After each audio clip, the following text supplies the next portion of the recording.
Last week, the Windy City was the site of an outstanding interconference matchup between Chicago's highly competitive Bears and the Oakland Raiders, the most consistent winners in all of pro football. In their previous game, Chicago had toppled the Minnesota Vikings from the ranks of the unbeaten 14-13. And as that score would indicate, defense has been their forte.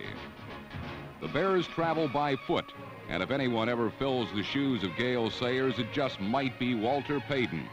Payton leads the entire NFL in rushing and has been nothing short of sensational.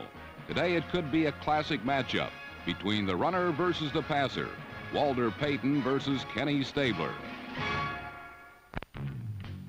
Biggest improvement since the coming of Coach Jack Pardee has been the Bear defense, where number 60, defensive tackle Wally Chambers, plays Dick Butkus to Payton's Gale Sayers.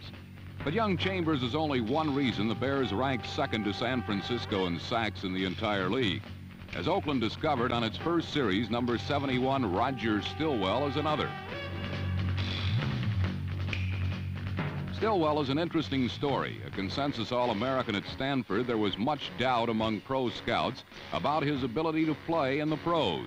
This was evidenced by the fact he wasn't drafted until 12th by the Bears, who planned to try him at offensive tackle. But last year, his rookie season, he played defensive tackle, and this season, after being moved to defensive end, he has blossomed along with the rest of the Bear front four. After the Chicago defense had stopped Oakland in its tracks on the first series of the game, the Bears offense, led by Walter Payton, immediately took advantage of the good field position given them. Payton's run around right end gave Chicago a 3rd-and-1 situation at the Raider 35, a possession play made for the high-flying talents of Walter Payton. The vital first down accomplished, Bear quarterback Bob Avellini took to the air.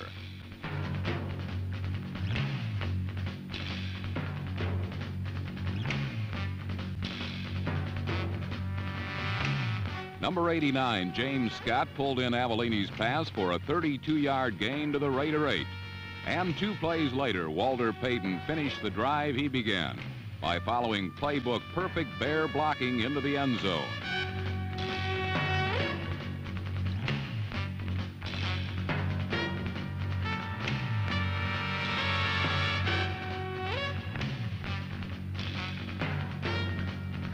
Chicago had drawn first blood by sustaining a 5-minute drive that put them ahead of Oakland 7-0.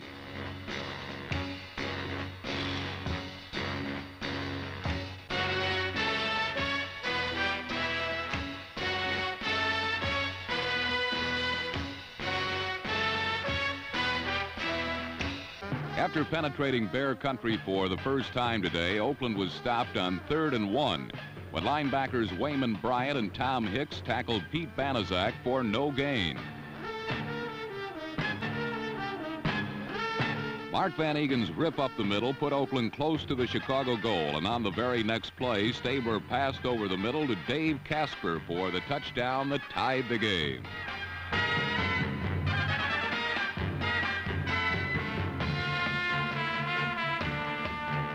With the score tied at 7, the Bears couldn't get on track. Their only appreciable gain came when Avellini fooled everyone on a naked reverse good for 15 yards.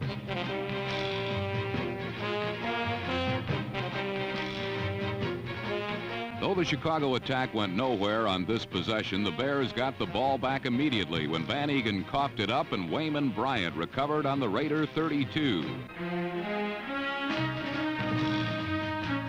It was a big break coming from a team that makes few mistakes, and Avellini took quick advantage.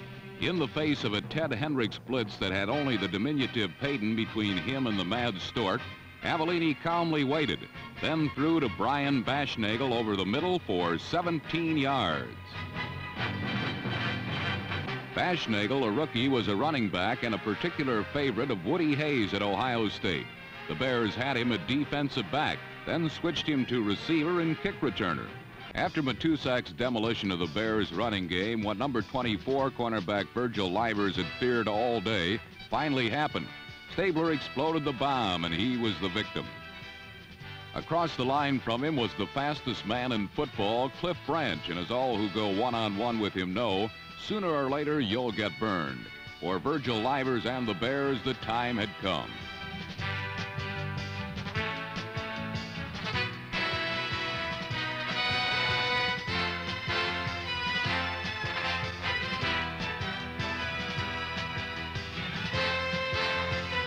Stabler's pass to Branch covered 75 yards and gave the Raiders a 14-7 lead in the game. With the half winding down, the Bears offense continued to show signs of life. Avellini again went to Bashnagel, who made a nice catch in Raider territory. Clarence Davis followed number 63, Gene Upshaw, to a touchdown. Despite Chicago protestations, Davis' touchdown stood, and the Bears, who had begun the second half needing a score, had instead given one up and had fallen further behind 21-7.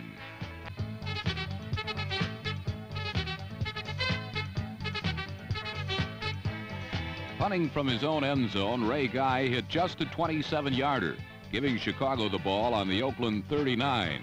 And after a run gain 3, Bob Avellini spotted James Scott behind Skip Thomas for the remaining 36 yards. Avellini to Scott brought the score to 21-14. Chicago had taken advantage of an exchange of punts on which they gained 24 yards.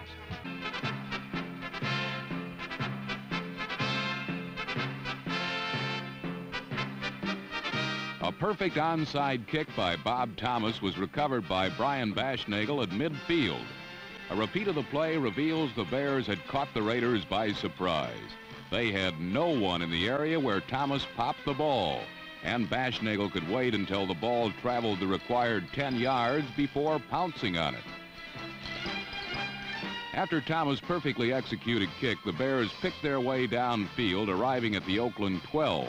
From where Walter Payton, bad ankle and all, played hide and seek with the Raider defense before breaking through for the score that brought Chicago to within an extra point of tying the game.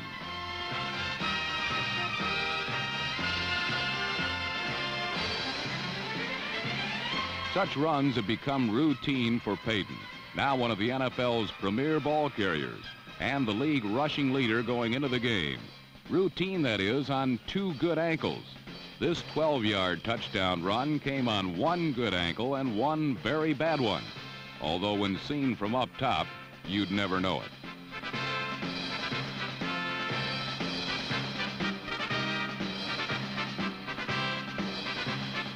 As is his custom, Payton, appreciative of the blocking his line does for him, gives the ball to one of the linemen to spike, and they seem to enjoy it. But the celebrating was a bit premature. On the point after, Ken Huff mishandled the snap, and the Bears still trailed by a point. For the Bears, it was a haunting refrain. Just a few weeks ago, they lost to the Vikings 20-19 when they blew 2 conversions, and the one today would prove to cost them another game.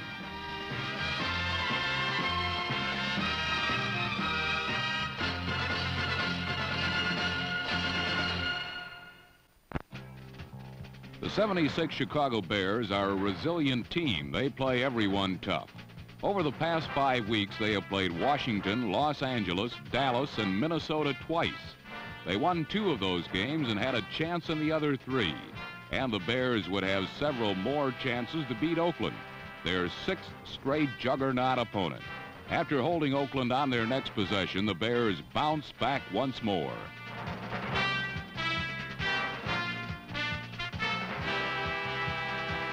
Late in the third quarter, a 36-yard pass, Avellini to Roland Harper, had Chicago in close. And from the 2, Walter Payton barged in for a 27-21 Bear lead.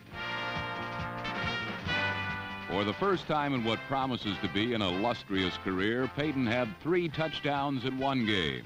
And the Bears were in position for their 2nd straight upset.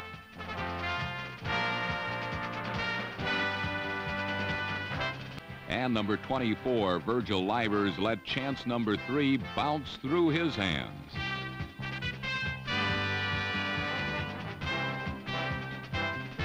Livers' missed interception was obviously far more costly than Clemens, for it resulted in a 49-yard touchdown pass that put Oakland in front 28-27. Beginning a drive from their own 34, Chicago methodically punched out 44 yards to the Raiders' 22. The big play, a 28-yard pass from Avellini to Bashnagel.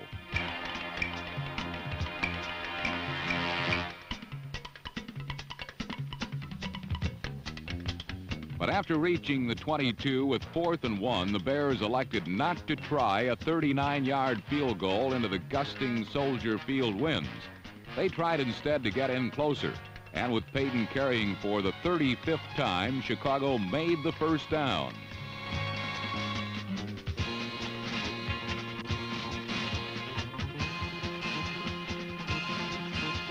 The Bears then ran 2 more plays and reached the Raiders' 17-yard line with half a minute to go.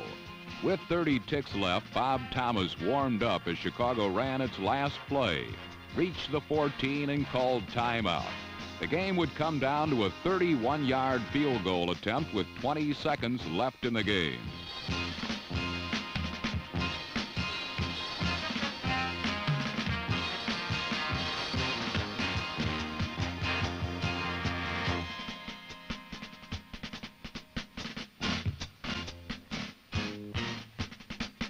Into the tricky winds, Thomas thought he had done it, but the ball would hit the upright, touching off a weird succession of events between Holder Huff and Raider Rick Jennings.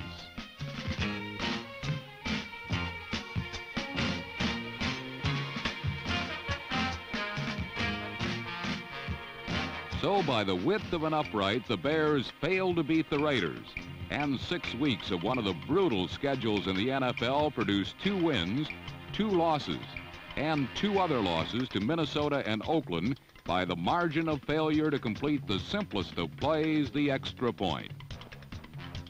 The Raiders didn't look too thrilled themselves, perhaps because they were just glad to get out of the cold and get out of Chicago with a 28-27 victory, their 8th in 9 games this season.